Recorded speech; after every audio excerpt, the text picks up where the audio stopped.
Assalamualaikum warahmatullahi taala wabarakatuh. Waalaikumsalam. Semua sihat tak hari ini? Sehat. Alhamdulillah. Hari ini cikgu nak ceritakan tentang kisah Nabi. Nak dengar tak? Nak. Okey, hari ini cikgu nak cerita tentang Nabi Musa. Tentang Nabi Musa. Okey. Di sini cikgu nak terangkan sedikit objektif dulu sebelum cikgu ceritakan tentang Nabi Musa. Okey, kisah Nabi Musa. Okey. Objektif dalam pembelajaran nanti kita terdapat banyak objektif tau di dalam yang boleh didapati dalam kisah yang akan cikgu ceritakan nanti. Okey. Cerita ni boleh mendedahkan pada murid-murid dengan figura-figura penting dalam agama seperti Nabi dan Rasul. Seterusnya, membolehkan kamu semua menjadikan para Nabi sebagai ikutan dan teladan dalam kehidupan seharian. Okay, dapat membuktikan apa yang mereka pelajari daripada kisah para Nabi ke dalam diri mereka. Okay? Dan dapat melihat dan merenung ketinggian iman dan taatnya para Nabi dan Rasul terhadap perintah Allah. Okey, dapat merasa kesyukurannya, kita bersyukur kerana ujian yang diberikan Allah, ujian yang diberikan oleh Allah kepada kita tidak setinggi dan sehebat para Nabi dan Rasul. Okey, dapat mengetahui akan adanya ajaran-ajaran lain sebelum kedatangan Islam yang diamalkan oleh masyarakat dan kaum terdahulu. Okey, dan kita dapat memahami sikap dan perangai sebagai manusia yang angkuh dan sombong daripada menerima ajaran yang dibawa oleh para nabi dan rasul. Okey, okey, kita nak cikgu nak teruskan cerita kita lah. Cikgu nak teruskan cerita tentang apa? Tentang Nabi Musa. Nabi Musa. Okey. Nabi Musa ni terdiri Nabi Musa termasuk salah satu daripada 25 nabi yang dijelaskan dalam Al-Quran.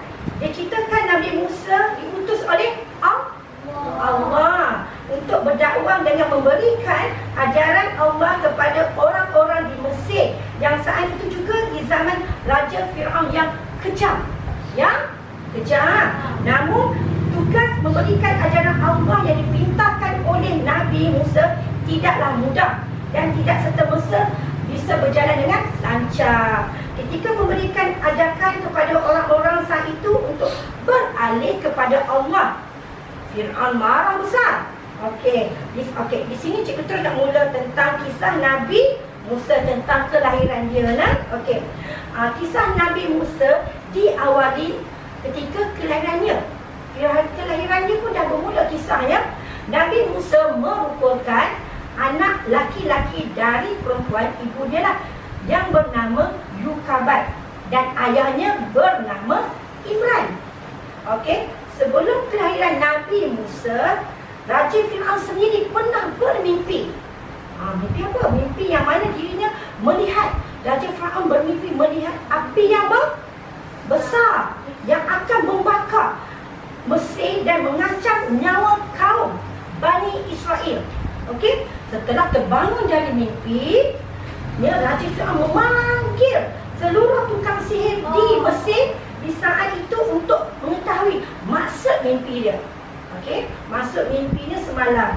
Kemudian tukang sihir memberitahu Fir'aun maksud dari mimpi tersebut. Tukang sihir itu cerita dekat Fir'aun apa yang maksud mimpi itu, ya. Okey, iaitu diramalkan, tukang sihir itu cerita diramalkan nanti akan adanya lahir seorang bayi laki-laki yang dinantikan akan menghancurkan kekuasaan dari Raja Fir'aun beserta kaumnya. Tukang sihir itu cakap macam tu dekat Fir'aun, Raja Fir'aun. Sejak diberitahu oleh para tukang sihir, Raja Fir'aun mulai memerintah seluruh bala tenteranya, maksudnya seluruhlah tentera-tenteranya untuk mencari dan membunuh setiap bayi laki-laki yang lahir.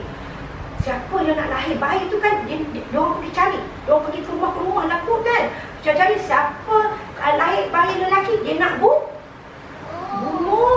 Okey, mendengar kabar dari Raja Fir'aun, kedua orang tua Nabi Musa tidak ingin nanti membiarkan anak dia nanti dibunuh. Okey, jadi mereka putuskan untuk membawa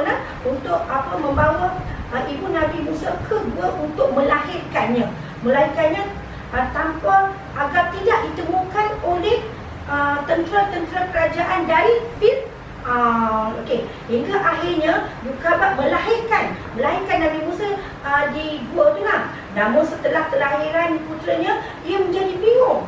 Dia berfikir bagaimana untuk menyembunyikan anak dia. Ketika itu Nabi Musa dah dilahirkan, tetapi kan dia lelaki kan, dia tak tahu nak sembunyikan Nabi Musa tu di mana. Okey, saat itu Allah memberikan ilham kepada ibu Nabi Musa agar menghanyutkan Nabi Musa menggunakan peti. Letak Nabi Musa ke dalam peti dan menghanyutkan bayi lelaki itu ke sungai Nil. Okey, ke sungai Nil. Okey, saat ketika dihanyutkan, keajaiban pun terjadi. Di mana peti yang berisi yang tadinya ada Nabi Musa telah ditemukan oleh putri Raja Fir'aun. Sang putri dari Fir'aun kemudian membawa peti tersebut ke hadapan ibunya. Okey, dibuka peti tersebut oleh isteri Fir'aun, iaitu Aisyah, dan menemukan bayi laki-laki di dalam peti itu. Dia nampak ada bayi lelaki dalam peti itu. Okey, kerana hiba, kerana sedih, kerana ada perasaan sayang, Aisyah memohon kepada Fir'aun agar dia boleh membela, menjaga, merawat bayi laki-laki itu. Meski pada awalnya ditolak, namun akhirnya permintaan pun dikabulkan. Raja Fir'aun mula ditolak, dia tak bagi, kemudian dia pun tunaikanlah permintaan isteri dia. Okey, meski dikenal sebagai raja yang kejam, okey, Fir'aun selalu menuruti keinginan isteri dia. Inilah yang membuat Fir'aun menerima permintaan Aisyah untuk menjaga bayi laki-laki itu. Okey, saat permintaan diterima, Aisyah kemudian mencari pengasuh. Ketika Aisyah dah terima bayi itu, Aisyah mencari pengasuh yang boleh menyusui. Sebab Nabi Musa ketika itu apa? Baby kan? Bayi kan? Untuk menyusui Nabi Musa hingga cukup usia dia lah, cukup tempoh penyusuan lah. Mendengar kabar bahawa sang ratu mencari pengasuh, berita ni didengar oleh kakaknya Nabi Musa, yang kemudian dia memberitahu kepada ibunya, kepada ibu kandung Nabi Musa, iaitu Yukabad. Okey, pendekkan cerita, Yukabad dipilihkan sebagai pengasuh dan menyusui Nabi Musa dengan penuh kasih sayang. Sebab itu anak dia kan. Okey, setelah dirawat, dijaga, dibeluk oleh keluarga Fir'aun, Nabi Musa dididik dari kecil sehingga dewasa seperti raja. Namun ketika menginjak dewasa, Allah akhirnya memberi petunjuk kepada Nabi Musa. Akhirnya mengetahui bahawa dirinya bukanlah anak kandung dari Fir'aun. Justru itu dia adalah anak yang ditemukan ketika dia masih kecil. Okey, saat itu jugalah Nabi Musa diberi mukjizat berupa ilmu pengetahuan dan pangkat kenabian, serta mukjizat diberi kitab Taurat dan menaklukkan kekuasaan Raja Fir'aun. Lalu suatu ketika itu akhirnya Nabi Musa memutuskan agar meninggalkan istana saat itu. Nabi Musa pun tinggal istana saat itu sebab dirinya mendengar bahawa Raja Fir'aun memiliki rencana buruk pada dirinya. Dia Raja Fir'aun dah cadang sesuatu yang tak baik untuk Nabi Musa. Hal ini terjadi kenapa jadi macam tu? Hal ini terjadi ketika Nabi Musa berjalan-jalan ke kota dan menjumpai dua orang yang sedang bertengkar. Bertengkar hingga akhirnya Nabi Musa membantu meleraikan. Bila ada orang gaduh, kita leraikanlah kan, ni Nabi Musa leraikan pertengkaran itu. Pertengkaran itu di antara kaum Bani Israel dan pengikut dari Fir'aun. Saat itu Nabi Musa memukul pasukan Fir'aun hingga pasukan tu mati, meninggal dunia kerana Nabi Musa membantu membela kaum Bani Israel. Dan Nabi Musa kemudian pergi tanpa mengetahui tujuan selanjutnya. Dirinya berjalan dengan rasa cemas dan takut. Ketika tu Nabi Musa dia berjalan tanpa dia takutnya. Dia takut sebab dia dah bunuh, satu dia secepat jugalah kan. Okey. Saat dia berselihat setelah berjalan jauh, dia berehat. Nabi Musa mendapati dua orang gadis yang sedang berebut. Air nak bagi minum haiwan ternakan dia. Okey. Nabi Musa pun membantu salah satu untuk meleraikan pertukaran tu, dan kedua membantu mereka memberi minum kepada haiwan ternakan mereka. Okey. Setelah dua gadis itu pulang, setelah dibantu oleh Nabi Musa, dua gadis itu pun pulang. Kemudian dia kembali menemui Musa dan hendak mengundang ke rumah dia. Dua gadis itu jemput Nabi Musa untuk datang ke rumahnya. Namun ternyata dua gadis yang tua itu adalah kedua puteri dari Nabi Syuaib. Setelah dijamulah, bila kita tetamu datang, mereka pun jamulah makan.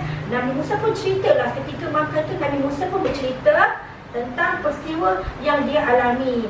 Bahawa dirinya dikejar oleh tentera Fir'aun. Kemudian Nabi Syuaib dia memberi sedikit nasihat agar Nabi Musa jangan merasa takut, kerana sesungguhnya Nabi Musa telah pun terlepas dari kaum yang zalim. Maksudnya ketika Nabi Musa dah keluar daripada dari istana, maksudnya dia dah terlepas daripada kaum yang zalim dekat dia. Okey, kemudian di tengah dia tengah sakak tu, Nabi Syuaib juga menawarkan salah seorang daripada kedua putrinya untuk dijadikan isteri. Tawaran ini diterima oleh Nabi Musa, dan Nabi Musa menikahi putri Nabi Syuaib yang bernama Syafur. Setelah menikah dengan putri Nabi Syuaib, Nabi Musa dan isterinya memutuskan untuk kembali balik ke Mesir. Jadi Nabi Musa membawa isteri dia kembali ke Mesir. Sesampai di Mesir, Nabi Musa langsung memberi dakwahnya. Dia kan Allah Ta'ala dah bagi ilmu pengetahuan. Dia pun berdakwah dan mengajak Raja Fir'aun untuk menyembah kepada Allah. Tetapi ajakan daripada Nabi Musa ditolak. Ditolak mentah-mentah. Dan membuat Fir'aun marahlah, hingga membuatnya memerintah seluruh tukang sihir di Mesir untuk berlawan dengan Nabi Musa. Para tukang sihir ni, para tukang sihir melemparkan tali di hadapan Nabi Musa, lalu tali itu berubah menjadi ular. Sedangkan atas perintah Allah, Nabi Musa diperintah untuk melemparkan tongkat. Ketika itu Nabi Musa ada tongkat yang dipegang, lalu tongkat itu berubah menjadi ular yang besar. Kemudian ular yang besar tu memakan ular yang inilah daripada tukang sihir tu. Ular besar tu makanlah ular-ular yang tukang sihir tu. Okey. Kemudian di situ para tukang sihir dapat melihat kekuasaan Allah. Akhirnya mengakui ajaran yang dibawa oleh Nabi Musa itu adalah benar. Okey? Hal ini membuat Firaun makin geram. Makin geram dan murka dan menghukum seluruh tukang sihir dan menyiksa Aisyah, isteri Raja Firaun itu sendiri. Dia siksa hingga meninggal. Hingga meninggal. Okey, meski telah melihat kekuasaan Allah, tetap saja tidak mampu membuat hati Firaun untuk beriman kepada Allah. Sebaliknya, Firaun berkata bahawa Nabi Musa merupakan seorang penyihir yang licik. Dah digelarkan Nabi Musa tu seorang penyihir yang licik dan sangat bahaya. Okey, seterusnya tidak terima dengan kekalahan dan menolakkan ajaran Nabi Musa, Firaun memerintah seluruh pasukannya untuk mengejar Nabi Musa beserta para pengikut Nabi Musa. Beberapa ulama mengatakan bahawa Firaun saat itu memiliki pasukan hingga 1 juta. 1 juta banyak tak? Banyak. Sedangkan Nabi Musa hanya sekitar 600,000 orang saja, 600,000 orang saja. Okey, Nabi Musa dikejar dengan pasukan kuda. Nabi Musa dikejar oleh pasukan Firaun dengan mereka kuda. Tetapi Nabi Musa hanya apa? Pengikutnya hanya berjalan kaki saja, okey? Hanya berjalan kaki, hanya berlarilah, berjalan ke situ berlarian. Okey, Nabi Musa dan pengikutnya kemudian tiba di tepi Laut Merah. Di tepi Laut Merah. Tetapi sampai di sana mereka bingung kerana tidak ada lagi tempat nak lari. Sampai dekat Laut Merah tu, mereka nak lari mana? Sebab jalan darat dah dikepung. Okey, jadi kemudian sampai di sana mereka bingung, mereka tak tahu tempat nak lari lagi dari kejaran pasukan Firaun. Kemudian Allah akhirnya memberikan wahyu kepada Nabi Musa supaya memukul tongkatnya ke tanah hingga permukaan laut terbelah dua. Permukaan laut terbelah dua dan di tengahnya lah pengikut Nabi Musa bisa dia boleh berjalan. Dia boleh berjalan, kan air dah berbelah dah. Jadi sini tak ada air lah. Jadi mereka boleh berjalan. Tidak lama kemudian setelah berjalan menyusuri Laut Merah yang terbelah tu, para pasukan Firaun pun mengikut jugalah. Tapi awal mengikut dan mereka takut juga. Mereka ikut belakang. Lalu setibanya di daratan, setelah Nabi Musa dengan pengikutnya tiba di daratan, dengan Nabi Musa diperintahkan oleh Allah untuk memukul tongkat itu sekali lagi. Ketika tongkat ni diketuk, sekali juga air laut kembali bercantum seperti semula dan menenggelamkan Firaun serta pengikutnya. Okey.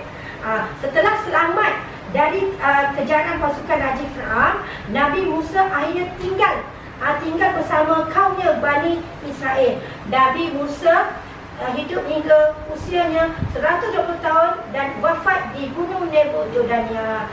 Okey. Begitulah cerita tentang Nabi Musa. Okey, dari kisah Nabi Musa ni ilmunya banyak, kita dapat banyak pembelajaran dari segi sehebat mana pun manusia, kita tidak mampu melawan kekuasaan Allah. Okey, di sini kesimpulan pada cerita tu tentang Nabi Musa. Tengok betapa Allah bagi mukjizat dan betapa Nabi Musa dia nak orang semua menyembah Allah. Cabaran dia banyak. Daripada kesimpulan cerita tu, kita dapatkan kesimpulan daripada kisah Nabi Musa tu mengajar kita akan perlunya meletak sandaran kepada siapa? Kepada Allah. Kita percaya, kita memang berharap dengan Allah dan apa jua situasi dan ujian yang melanda. Pengharapan dan ketaatan yang kita tengok, pengharapan dan ketaatan Nabi Musa kepada Allah sungguh tinggi sehingga kan sanggup meninggalkan segala yang dimilikinya dan melaksanakan segala yang diperintahkan oleh Allah tanpa sanksi, tanpa ragu. Inilah ketakwaan yang perlu dicontoh oleh kita semua umat Islam di atas muka bumi Allah. Okey? Jadi disitulah tentang kisah Nabi dan mukjizat-mukjizat yang diturunkan kepada Nabi Musa. Okey, cikgu harap semua dapat selami apa penjarapan yang baik boleh untuk kita semua. Okey. Dari situ di situ sajalah cerita cikgu, dan cikgu harap kita semua sentiasa menyati pengorbanan kepada Nabi kita. Okey. Setakat ini saja dulu, cikgu sudahi dengan Assalamualaikum warahmatullahi wabarakatuh. Terima kasih semua.